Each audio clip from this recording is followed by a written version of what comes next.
Sir, first of all, thank you very much for giving us the opportunity for hosting this conference call and for our investors. I'll first request you if you can give us some details of our quarterly results and also can discuss and throw some light on the industry updates during the quarter, and then we can follow it up with the Q&A session, sir. Over to you, sir. Please go ahead. Thank you.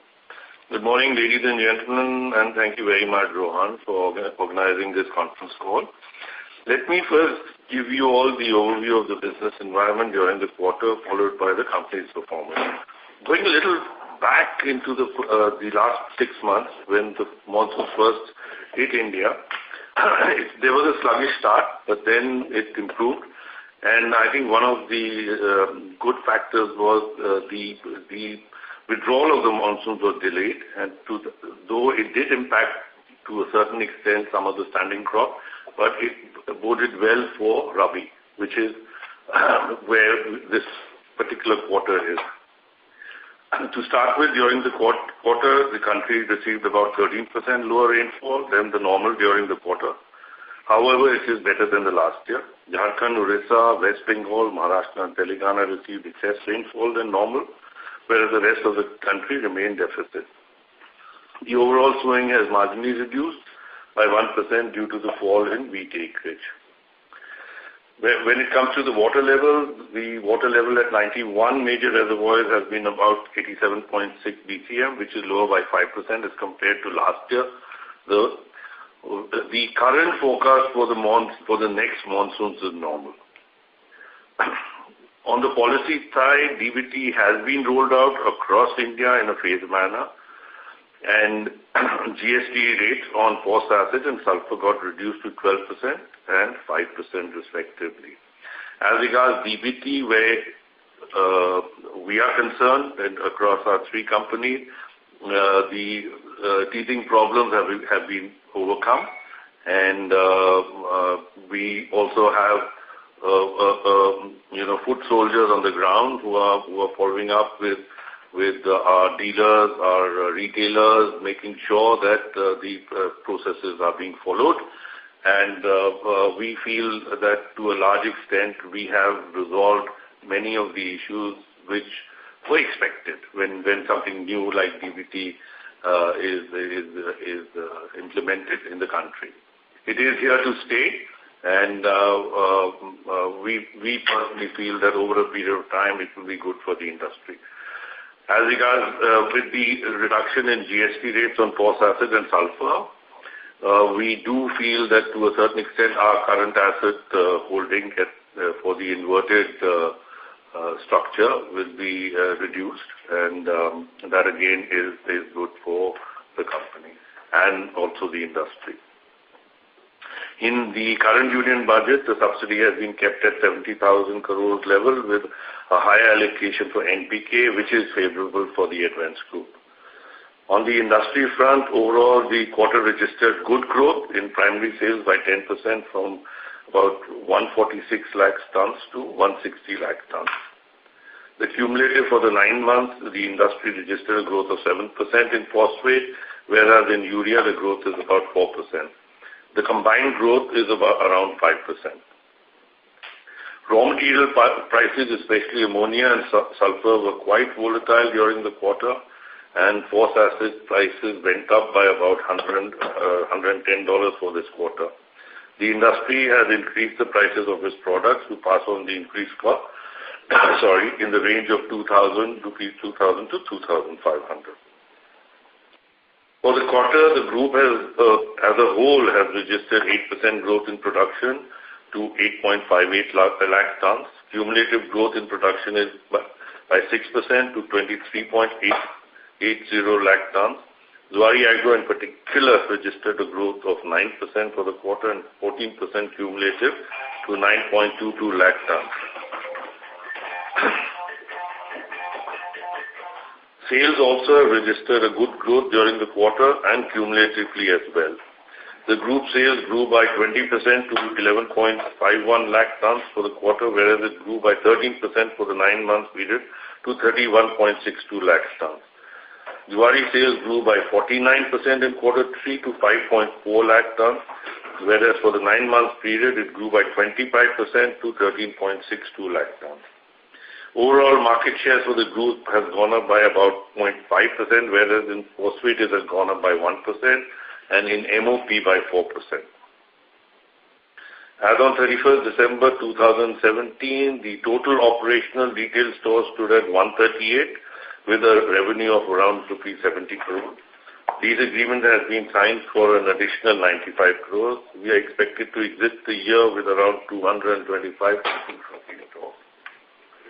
With that, I will hand over this to Sandeep to brief you on the financial results. Thank you, Mr. Sethi, and good morning to all. Mr. Sethi has briefed about the sales number and what we registered during the quarter, so I will take it forward. The revenue for the company has grown, means for the group as a whole, our revenue has grown up by 19% from 3,049 crores to from 2,500 crores.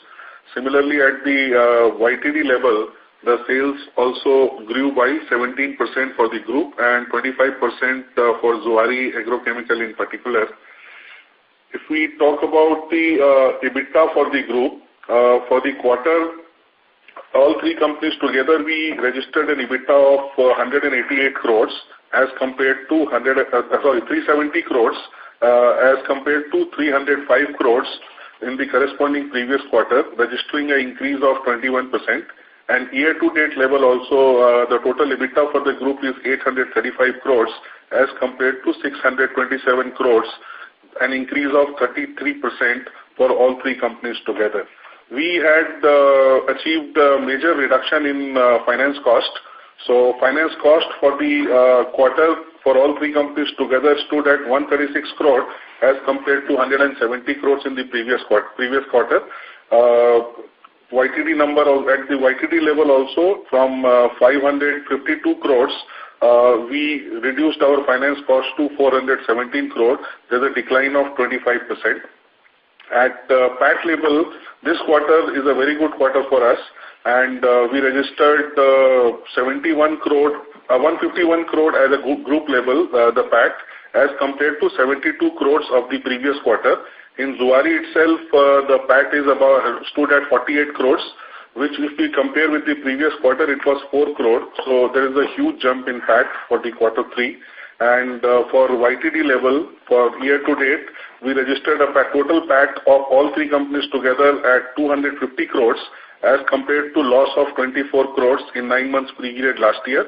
Zuari registered 57 crore PAT for 9 months period as compared to 66 crore loss in the corresponding previous 9 months. These Zuari numbers are consolidated number. Just to benefit of the audience, this, as you are aware, in the last quarter, we mentioned that our wholly owned subsidiaries, we received the merger order from the High Court of Goa, and the order has been implemented now from 13th of November 2017. And these numbers for quarter as well as previous quarters and previous year has been recasted. And based on the merged financials, we have reported the Zuari Agro Chemical numbers. Now, net debt for the group stood at 5,900 crore as compared to 6,700 crore in March. So again, there is a substantial reduction in debt. At subsidy also, subsidy level is at 3,100 crore for the group level as compared to 3,000 crore, similar number in the similar December to FY16. So that's all from my side. Rohan, we can take the question answers. Sure, sir. I'll also like to inform all the investors that company has also uploaded a presentation detailing their consolidated financials and volume detail on their website. So for the benefit of all, that people can refer there, and now we can start with the Q&A. So probably, Rohan, I can also tell the investors that on consolidated basis, the numbers are available on the website. On the consolidated basis, considering EPL and MCFL shares attributable to Zuari shareholder, we registered a PAT of 141 crores as compared to 22 crore loss for the 9 months period. the consolidated EPS attributable to Zuari shareholder stood at 34 rupees as compared to loss last 9 months period. Sure, sir. Margaret, now we can start with the Q&A session, please. Thank you very much. Ladies and gentlemen, we will now begin with a question and answer session. Anyone who wishes to ask a question may press star and 1 on your touchtone telephone. If you wish to remove yourself from the question queue, you may press star and 2. Participants are requested to use handset mode while asking your question. Anyone who wishes to ask a question, please press star and 1 at this time. The first question is from the line of Mantesh M. from FinQuest Securities. Please go ahead. Morning, sir. Morning. Congratulations on a good set of numbers. I had a few questions here. Sir, actually, regarding consolidated earnings, you mentioned about 9 months group earnings at around 3,049 crores for this quarter, if I'm not wrong. You are talking about revenue? Yeah. 3,049 crores. This is for all 3 companies at 100%. Okay, I mean, including the share, what's the consolidated numbers? What is taking the consolidated number we have shared for 9 month period in our website. Okay. And that number for 9 months period stood at 5,600 crores. This is for MCF and Zuari Agro Chemicals. Since EPL we are doing equity accounting, so that turnover doesn't come in the consolidated number. Okay. So that is why we are giving investors the full numbers of all 3 companies. Okay. And similarly, in the presentation, we have given the consolidated number, which will appear in the balance sheet based on the Ind AS accounting. Okay, so that's around 5,600 crores? 5,600 crore, yes. And what was it before last year, sir? In 9 months last year? 9 months last year was 6,415. Last year, 9 months. 6,415. No. 9 months. It was 5,080. 5,080. Okay. Sir, and since the DBT has rolled out, what will be the incremental savings from the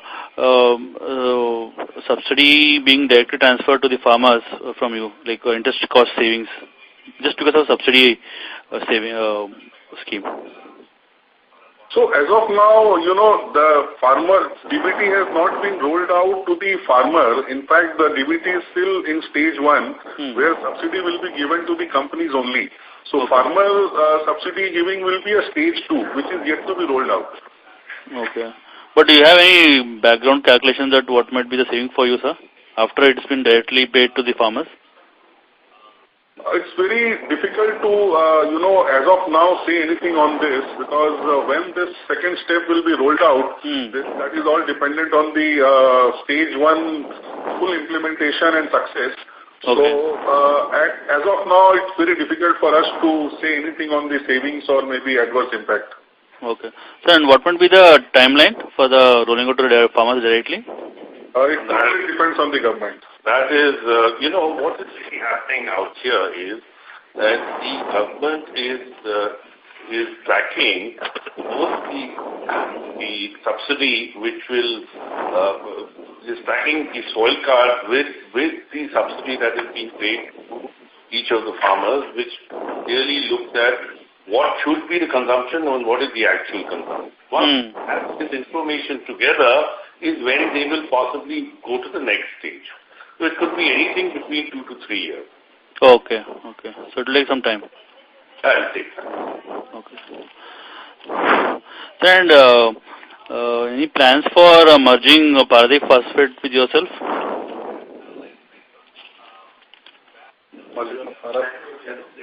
No. I think it's not something that we are at the moment talking about as to what we are looking at in this thing. But yes, no, not at the moment. Okay, sir. And coming to the volumes this year, what would be the volume that you are planning to produce in FY18, and what might be the guidance for FY19 in terms of volume tons? We generally don't give guidance for the volume and sales. Okay. At least in terms of growth or at least something like that? So you can see you have seen the trend. So then you can work out your numbers based on these trends. No, so from 9 months, if I can extrapolate, can I get some idea? You can do so. See, let's put it on this extent. The fourth quarter in the year is always a quarter which is it's off season for us. Neither Rabi is over, Kharif comes into the next quarter. It's a quarter in which there is placements in the market in terms of materials which will be required by the farmers during the Kharif period. The indications are that next year's monsoon, actually I'm going by complete reports, which are the IMD reports, which is indicating that the monsoon will be better, will be normal next year. Obviously, we are in a lot of rain-fed areas, so it does make a difference to us. And in fact, if monsoons do not come in specific areas, Maharashtra and Karnataka, till irrigation catches up over there, it always has a negative impact on the industry, to all of us who operate over there. So just keeping our fingers crossed, and we're hoping that, and if all indications are, the other thing is also reservoirs are full, so which is also good for the industry. Okay, sir. Okay. Sir, and coming to your expansion plans, your total outlay is around 1,400 crores for the next year, this year and next year? No, it will be in staggered manner. We have announced expansion of 1,350 crore to be precise. Okay. And we have not started, full-fledged spending this money. Okay. So this program will be taken in a phased manner or in a period of about 24 months. Okay, so it might be ending by FY20? Yes. Okay. Then what will be the sourcing for the funds? This we have already announced in the 2 quarters before that it will be in the combination of debt and equity. So it will be 70-30. 70-30, sir? Yeah. Okay, sir.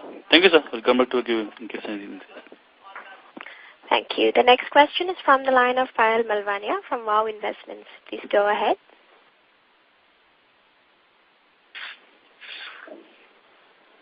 Good morning, gentlemen. Good morning. Morning. Congratulations for the robust numbers, sir. And my question for this is, what is the demand position of urea and other products that Zuari is dealing into for the coming quarters? And another one is, are you looking for any new products to be added in your portfolio of products, and what kind of capacity utilization and expansion you're looking for the same? So the demand, we have witnessed a good demand during this financial year. 9 months period, the company has registered good growth in terms of both urea as well as phosphatics, and especially MOP also. So as Mr. Sethi said, quarter 4 will always be a off-season quarter for the fertilizer sector. So during this quarter, generally in February and March, companies places stock for the Kharif season only. And as Mr. Sethi indicated that the monsoon forecasts are good, so we foresee similar demand or good demand in the upcoming season also. And as far as your new product is concerned, so we are especially in phosphatics, and we are developing few new grades, so which we will announce, or maybe we will brief you once the development is over and we are in the market. And that new grade is definitely for next year, and yes, we will announce it once we are ready with that. So when that announcement can be expected, sir? Probably after the next quarter results. Okay, fine. So after Q4 is what you are saying. Okay.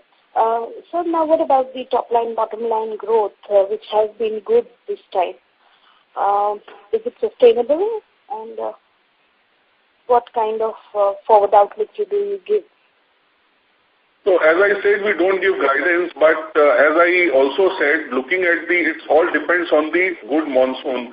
which monsoon forecast is good as of now. The rainfall monsoon for next year is forecasted as normal. So the sector was reeling under the inventory pressure for last 2-3 years, because in previous 2-3 years we had drought kind of situation. Last 2 years at least rainfall conditions are good and a lot of inventory pressures have eased out in the system.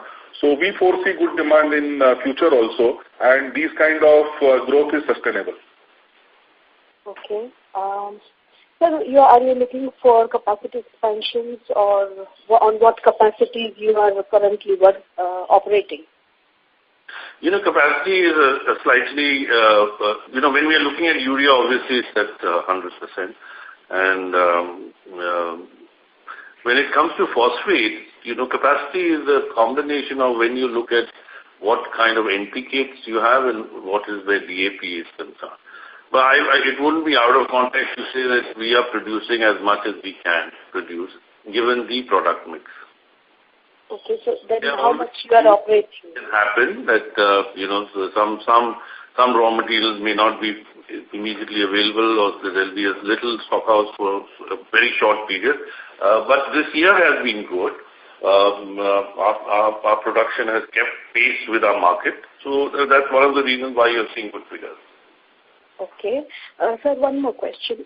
What kind of raw material shortage, like in which area are you facing any raw material shortage? Is that any problem? No, it doesn't happen. There's been a lot of volatility, and also what tends to happen, it's got nothing to do with unavailability of a raw material. Sometimes the ship can be delayed. Sometimes, there can be storms in the thing. We are dependent on, to a large extent, for import from outside the country. Okay, so there are logistics issues, that's what you are saying. Sorry? There are some logistic issues. That's what you are saying. But those are, these are generally we do have fair amount of storage capacities in both 3 of our plants. We also ideally located, because we are located in all coastal. These are very minor things. Okay. Are you looking for capacity expansion in any area, urea or phosphates or? So urea, we have already announced that we are undertaking a modernization plan in our Goa plant, where my urea capacity will go up by 50% from existing 4 lakh ton to 6 lakh tons. And apart from that, we are also debottlenecking our MCF phosphatic lines, where my capacity will go up by 4 lakh tons by spending small amount of money, PPL. And in case of MCF, we have also announced in the last quarter that the company is planning to put up a new train of 8 lakh tons capacity for NPKs. So these are the expansion plan as of now. Okay, so what kind of capex approximately require for all these expansions? So Zuari is 1,350 crores. That number has already been announced. And for Paradip Phosphate, the spend will be close to 200 crores. And looking at MCF will be about 600 crores for the new complex line. And also we are also undertaking the energy, which I forget to mention, the energy improvement project in Mangalore Chemical. So that will be another 300 crores, 300 to 350 crores. So that is 1350 plus 200 plus 600 plus. We're talking about 2,500.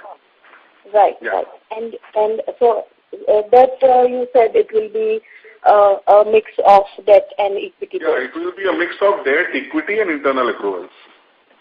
Okay. Debt, equity, and internal accruals. Can you specify the ratio, if possible? We always look at something like 70-30, 1/3, 2/3. So 1/3 would be equity or internal accruals, 2/3 would be debt. Okay, fine. Right. And what could be the cost then, add-on cost, finance cost for the same? Are you getting competitive finance? Yeah, I think we will be able to secure competitive finance because there is a good appetite in the market for project loans. So we are working on that. Detailed number can be shared once we achieve the financial closure. Okay, fine. Thank you very much. Thank you. And all the best. Thank you very much. Thank you. Thank you. The next question is from the line of Kritika Garg from Equitas Investment. Please go ahead. Good morning, sir. So could you tell us the trend for the raw material prices like ammonia and sulfur now for quarter 4? See, looking at, let's look at when we are talking about ammonia. Ammonia has been very volatile. It has moved. It used to be high in early 17, then it came down. I mean, from a high of about $375, it came down to something like 233. Now it's back to about 350. So ammonia is always volatile, and it moves. And we assume it will be in and around this kind of a figure. And when it comes to sulfur went up, but sulfur is now coming down. Sulfur came up from something like about $100 up to about 220, and now is down to about $130. Phos acids has been fairly stable between 567, 570. Recently, there was an increase of about 110. But let's see. We'll look at it in next quarter because this is on a quarterly basis. So we are this kind of a trend, but the most volatile of all of them is generally at ammonia. So that's the way it is at the moment. The figures have been moving. Okay, but we have our own ammonia plant, right? See, what we do is that we have our own ammonia plants, right? But that is for the urea only. That's for urea. Okay. So for NPK, we have to still... NPKs are all imported ammonia. Okay. When it comes to PKs, urea is imported. And the contracts for ammonia are short-term or long-term? In some cases, they are long-term. In some cases, they can be spot. So we take advantage of both short-term and long-term. Wherever we get better price, we buy in that manner. Okay. And so this quarter, our tax rate has been very low. Is that because of the merging of the wholly owned subsidiary? Yeah, this is one part, and second part, we have certain write-backs of income tax provision. So that also impacted the tax rate. Okay, so going forward, what tax rate do we expect then? Tax rate will always, the company is in MAT, and company will continue to remain MAT for, I think, another 1 or 2 years. Okay. So, but in terms of accounting, we always create deferred tax assets, and the tax rate will always be same. Okay. So what is the status of has our urea and ammonia revamp received financial closure? No, not yet. We are still working with the banks. So we are hopeful that in next 1 or 2 months, it should be over. Okay, and is this the same thing as the fundraising that we are planning to do? Come again? The equity fundraising that we are planning to do. Yeah, so we will raise fund also at the appropriate time, as we indicated you in the previous call, that since this project requires equity funding also, and apart from that, we wanted to deleverage our balance sheet also. Yeah. So we will be doing equity raise also at the appropriate time. The resolution is already in place. Shareholder also has approved. Okay. So when do we expect that by? Let's see. Difficult to say as of now. We are on it. Okay, and the EBITDA per ton, so for this quarter, is around 2,300? EBITDA per ton for quarter is, yes, 2,300 for Zuari, yes. Yes, for Zuari standalone. And for year on year, it was around 2,600. So can we expect this to 2,300 to continue going forward? Or because of increase in raw material prices? We always, say that an EBITDA of 2,200 to 2,500 at the companies which are producing from phos acid, and generally 3,500 is for PPL. That kind of numbers we look at. So it's all depend on the raw material prices. So your EBITDA per ton can be anywhere between 2,000 to 2,500 for Zuari and MCF, and similarly 3,000 to 3,500 to 4,000 for PPL. So actually, compared to the other fertilizer companies, we have at an EBITDA per ton level, we've done very well this quarter. Yeah. So what is the particular reason for that? These are all better procurement of raw material at the appropriate time, because ammonia plays a major role, and also phosphoric acid. Last year 2 quarters was 567. Yeah. So that has helped, and better ammonia procurement also helps in phosphatics. So it all the combination of and position. Yeah. Okay. Thank you, sir. Thank you. The next question is from the line of Shivan Saraya from JSP Securities. Please go ahead. Good morning, gentlemen. Congratulations on a very good set of numbers. I have a couple of questions. The first one is on the DBT. So what kind of disruptions were seen at the ground level, and how have we tried to overcome them?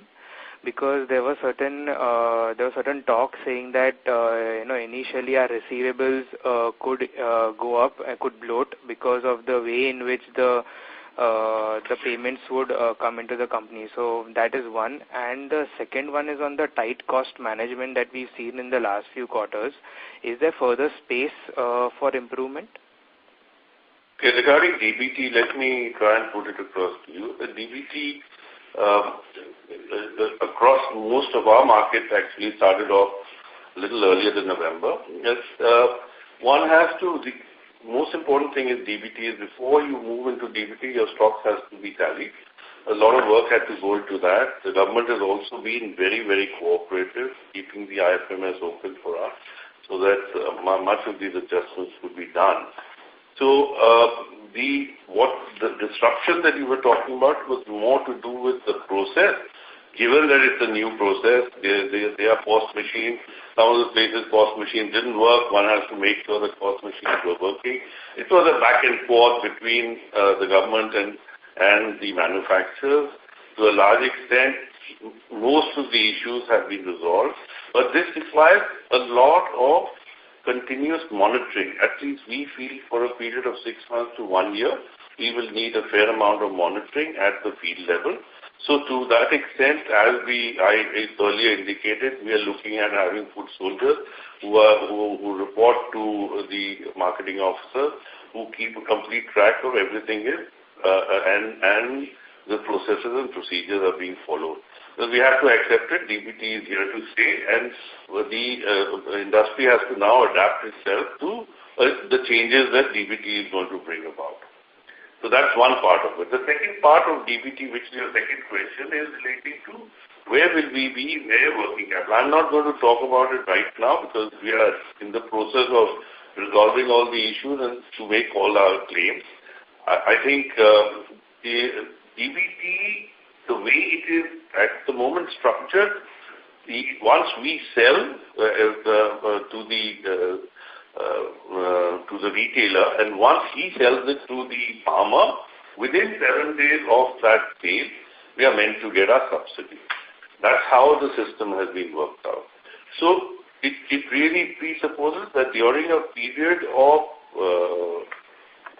season, which is Kharif and Rabi, we will have short cycles of working capital, and during off-season, like which is our current season, we'll have longer.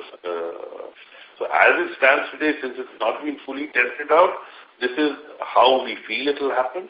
We'll have shorter circles of working capital during season, and we'll have longer circles. And over a period of time, this will get normalized. So that's where I can... would you like to take the second part of it?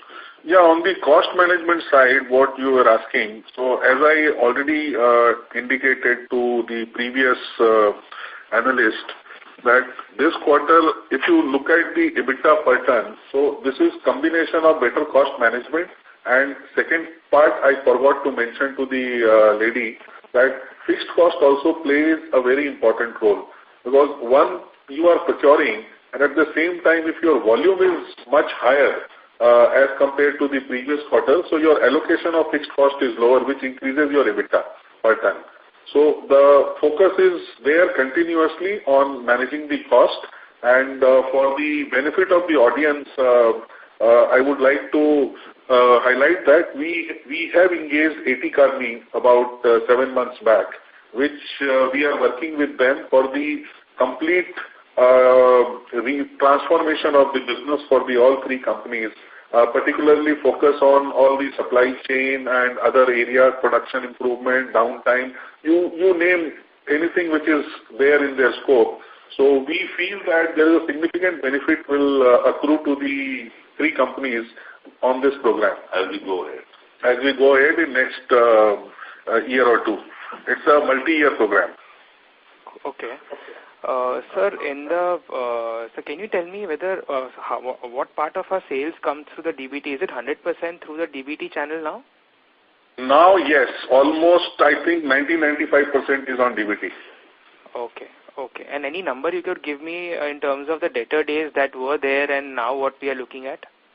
You know, DBT, the All India rollout has happened just last 2 months, where in phased manner various states were brought into DBT. So you need to understand initially the district or state has to consume the subsidy paid material.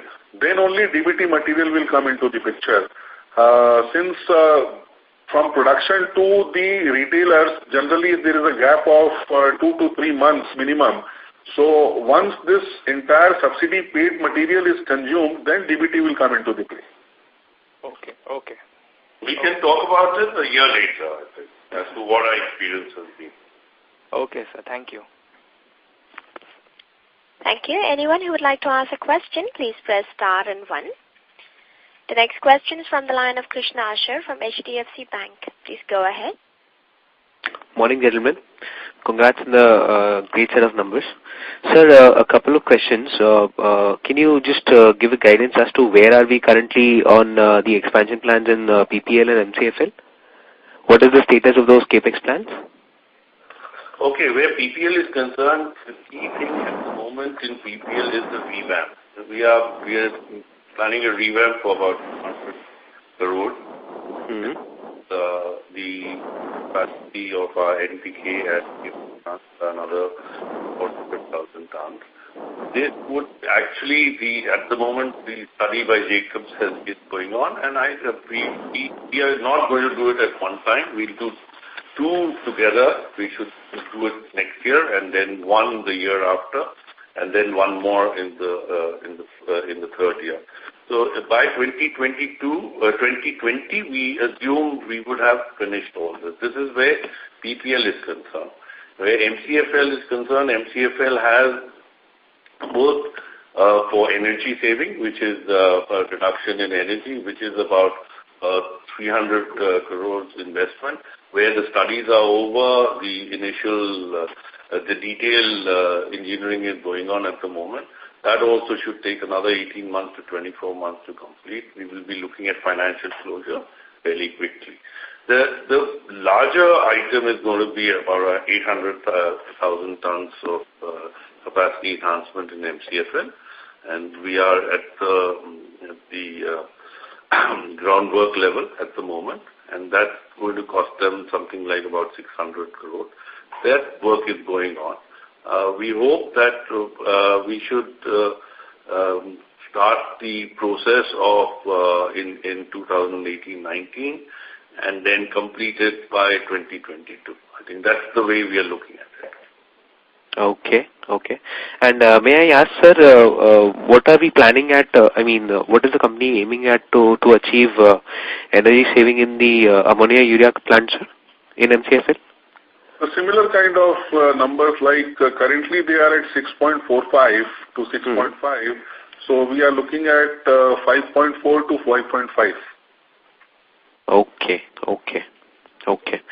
And another question is on, sir, the set of numbers in MCFL, sir.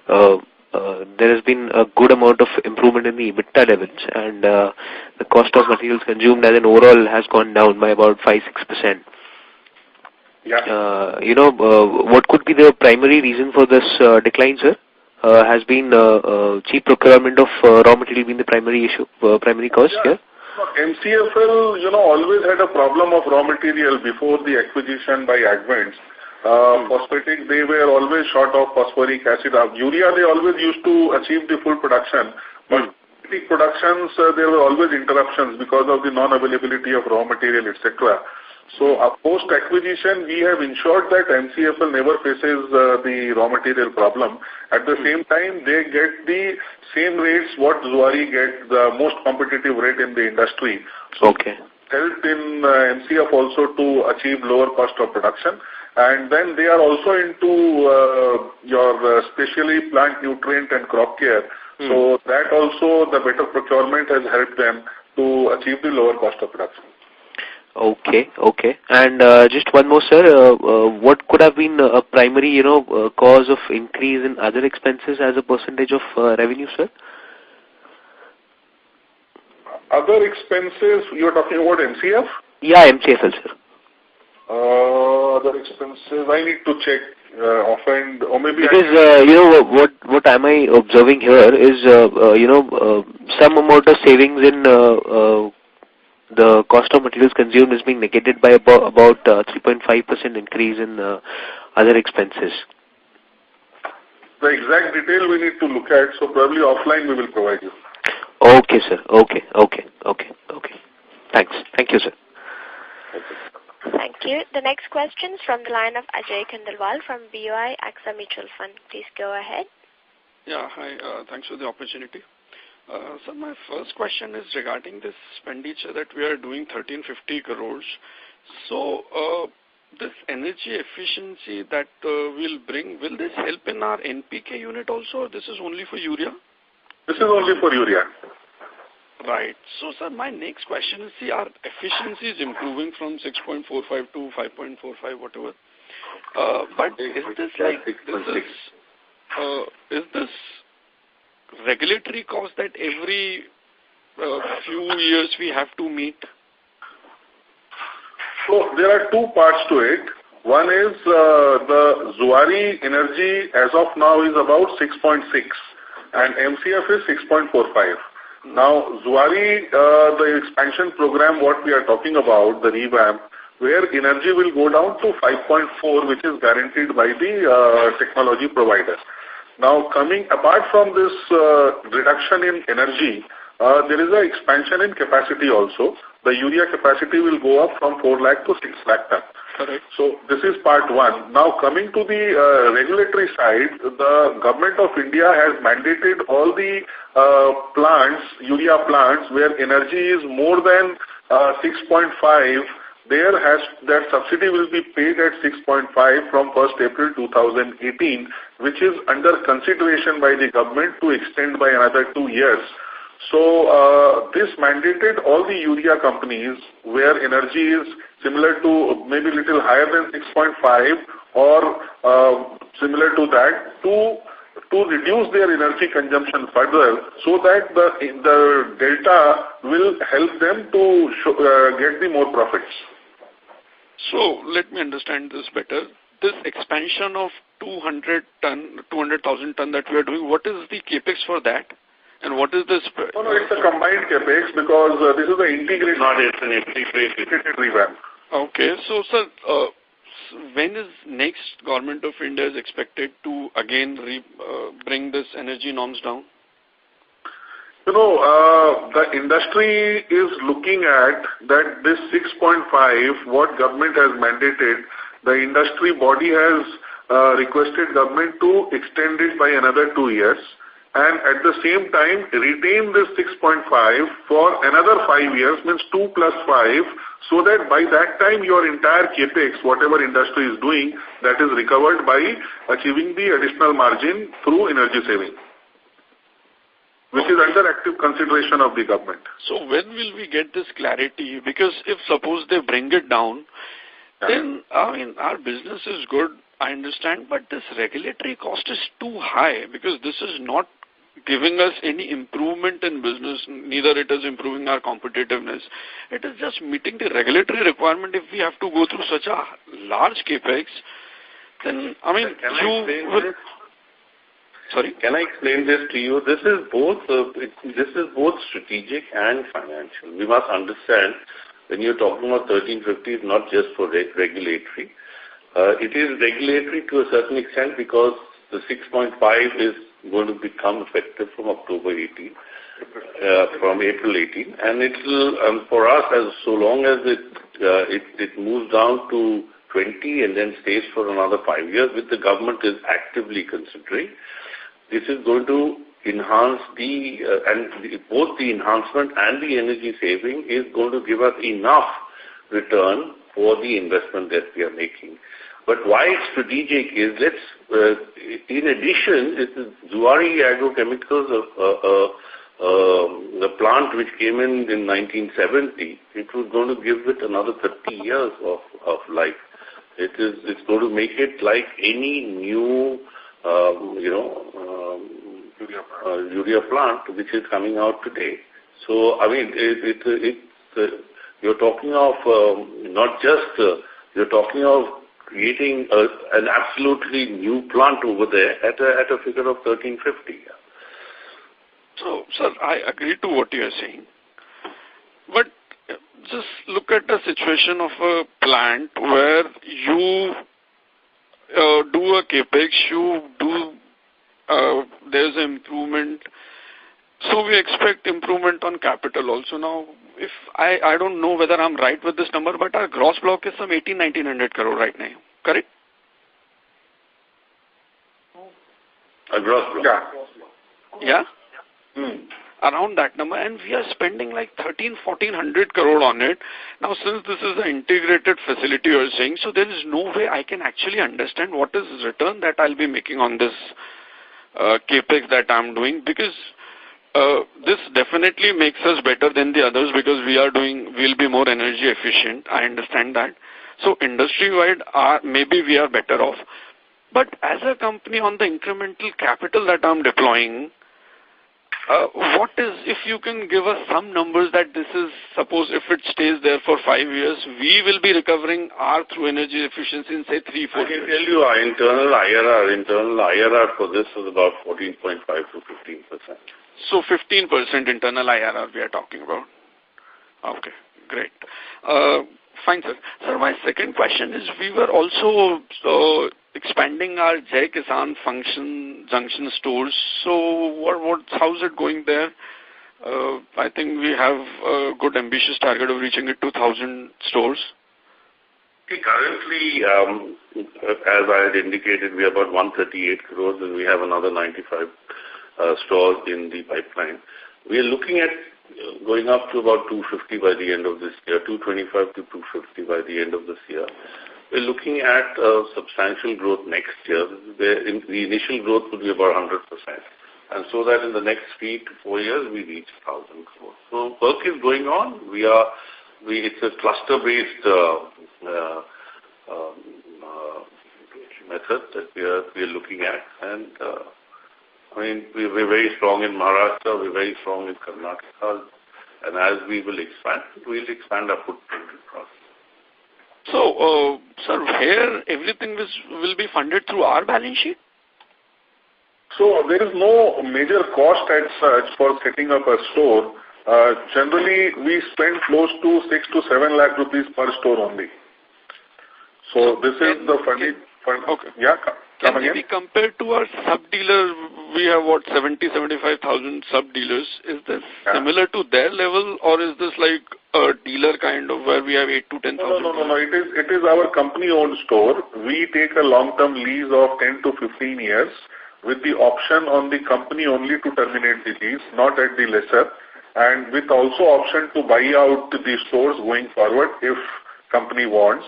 So this is on the lease model, asset-light model, where we put a standard asset in all the stores, which can be removed if store needs to be closed down. Third is at the manpower strength also, these are all outsourced manpower, where we keep only 2 people at the store level. And this is more of an experience. We don't keep a large stock there. Our objective is to sell more and more non-bulk material through stores, not the bulk material.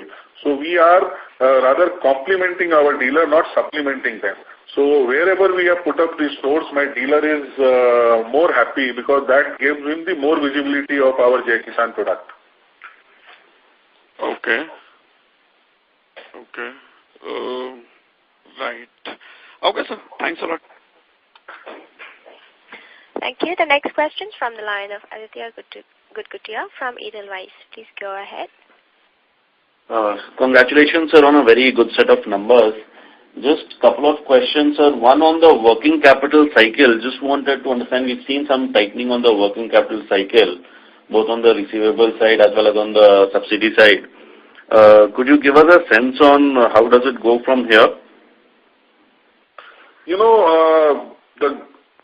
On the subsidy side, though urea subsidy is still coming from the government because they allocated higher amount towards urea in the last budget. Historically, they keep higher amount on urea. So urea bills or subsidies are still getting cleared. But as far as phosphatics is concerned, they have paid up to July 2017. So phosphatic budgets were over.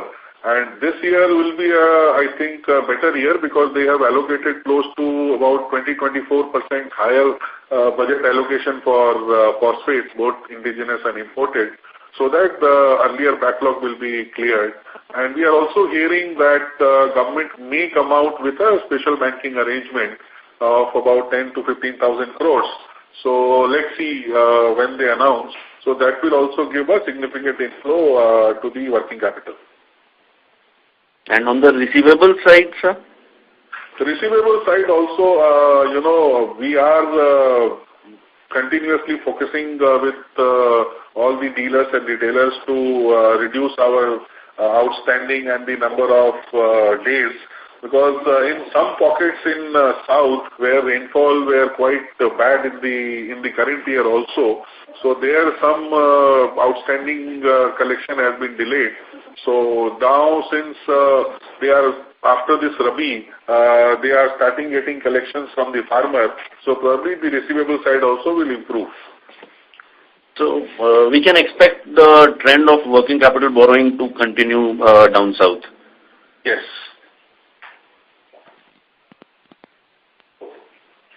Thank you, sir. That's it from my side. Thank you. Before we take the next question, we would like to remind our participants, you may enter star and 1 if you wish to ask a question. The next question is a follow-up from the line of Kritika Garg from Equitas Investment. Please go ahead. So what is the capacity utilization for our group?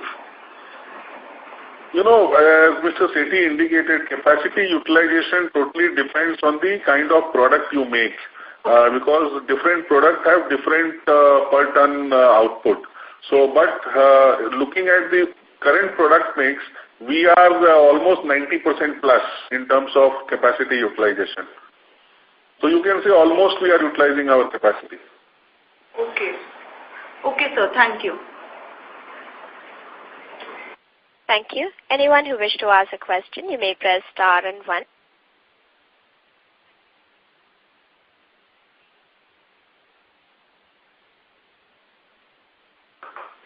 As there are no further questions from the participants, I now hand the conference over to Mr. Rohan Gupta for closing comments. Thanks, Margaret, for moderating the call. Sir, I think we had a very detailed discussion and touched almost all the aspects of the industry as well as the company. Just one small query from my side. You mentioned that phosphate acid prices are likely to be increased by $120 in next contract. So I believe that earlier the prices was contracted at $590, if I'm not wrong. No, it was $567. Okay. And for the current quarter, means Q4, the prices are at $678. So this has been fixed for this quarter only. For Q4? Q4, yes. The major contract will start happening for Q1. So that will happen at... So we will start again negotiation with the acid suppliers for Q1 and going forward. But more likely it will be at $678 to $680 per ton for... Difficult to say. It may come down also. But as of now, I am not in a position to comment on anything, whether it will go down or it will go up. So it will not go up surely because... The pattern normally is that the first quarter is high and then it starts moving down. Right, sir.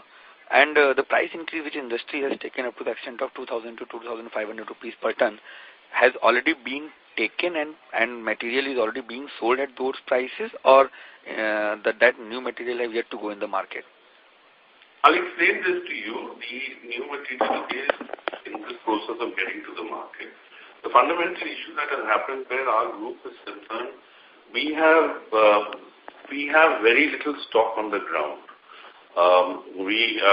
The total group, I think, without really going into too much details, but I mean, it's substantially lower than most of our competition. Our competition had a fair amount of stocks in the market.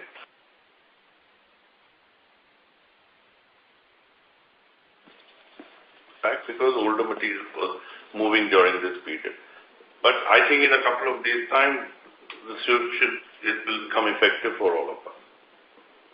So you don't have much inventory in the system, but there is a huge inventory in the system by the competition.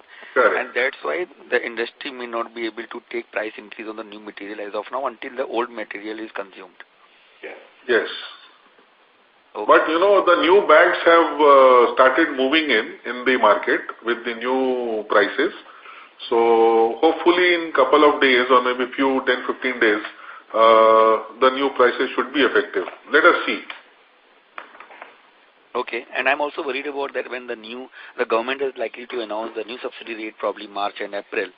So how do you see that at that time, how the government will react to this increase in prices which have already happened in the industry? So government is aware of the increase in phosphoric acid prices and ammonia prices, and government is also aware of the price increase what has been indicated by the industry and taken by the industry in all the products. So looking at the subsidy budget, which has been almost similar to last year, so let us see how government look at the subsidy rates for the upcoming season. So our belief is that the existing rates will be rolled over for the next season also. They are not going to increase the subsidy. So if subsidy is not going up, then obviously the price increase has to happen for all the products. Okay. And so just last question. Sir, we have been talking about higher increase in NPK growth, or higher growth in NPK versus DAP. But once again, this year we have seen that DAP growth has been close to 10%, but NPK growth once again has been just hardly 3 to 4%. While you have gained market share in NPK, but the phenomena which we have been talking about, the higher growth in NPK, is still not visible as well as the industry is concerned. Do you see that any issues that farmers are still not geared up for NPK, or it was just a lower availability of NPK products which is keeping the DAP growth higher and NPK low? We must understand to a large extent DAP is also imported in the country. It is manufactured and imported. The second thing is that over a period of time the farmers have established their own set of loyalties to certain types of products. For example, a black DAP in certain pockets of the country is very popular, and even a white DAP will not be able to be sold. And some of the black DAP is DAP which had been imported a couple of years back. So, but having said that, DAP is the most popular phosphatic grade in the country. So nowhere one is really saying, when we look at combinations of NPKs are very specific for certain kinds of crops. And so as we move more and more towards precision farming, which is happening, as soil health is measured, and subsidies are going to get linked to the kind of soil, the kind of nutrient that is required, and also, which is one of the reasons, there was a question which was earlier asked about in terms of our retail stores. Our retail stores are actually going to be serving two issues. One is, of course, we will have all the products available, agri inputs available to them. But the second thing is also this will be a part of our training and education of all the farmers. And you'll see as you go along, grades will the kind of complexes that we have, or even steam granulated mixes over a period of time, will become more popular in the country. So this is going to happen. It is because it is linked to then the exact nutrients. After all, DAP has a certain nutrient and NPKs have additional nutrients including sulfur. So this is going to happen, but I think it's not going to happen in a hurry. Let's face it, it is through a process of education and much closer interaction with the farmers. Sir, on your Jai Kisan initiative, that you mentioned that though it's a low-cost model, 7 lakh rupees is a per annum, is a fixed cost, a starting cost, right? This is a setup cost, setting up a store. And what is the recurring cost per annum? On wages and a recurring cost will be, say, another 5 to 6 lakhs in a year, not more than that. Okay, it will only 7 lakh rupees per annum. Okay. See, our average turnover that we are looking at per this thing is anything between 1.5 to 2 crores. Average 1.5 crore per store. Turnover. Yeah. And this 1.5 crore rupees, it is a benchmark for achieving break-even or have some profit on No, that's what we see. Once we achieve that, then we know that we are making profits over there. The whole point is that if we do not achieve that, then it's where certain decisions get bigger. Yeah. So right now you have 72 crore rupees revenue from 138 stores. It means that definitely all our stores, on overall basis, we are bleeding money. No, we are not bleeding. It doesn't mean we are bleeding. That's a optimized figure of 1.5. We are, in fact, each of these stores are in different levels of stages of progress. So, Rohan, for your consumption, we started this year with 100 stores. And out of 100 stores, about 65 stores were profitable. And overall, all 100 stores taking together, we were EBITDA positive. Okay. And out of the 72 crore rupees revenue which we are doing, how much is our own product and how much is our outsourced product? Right now, maximum, we are selling our own product through SPN product or crop care product, which we source from all three companies, from MCF or maybe from Zuari. So very little we are sourcing from outside. But going forward, our objective is to source from outside also, which we don't sell, so that my stores has become one-stop solution for farmer. Fine, so that answers all my questions, and thank you very much for giving us your time. I also thank all the participants who logged in for the conference call, and special thanks to the management for giving us the opportunity to host this conference call. I wish you all the best for the current quarter as well as for next year. Hope that all the subsidies which we are pending we receive on time. So thanks, Rohan, and thanks all the participants for patiently listening to us. Thank you very much once again. Thank you.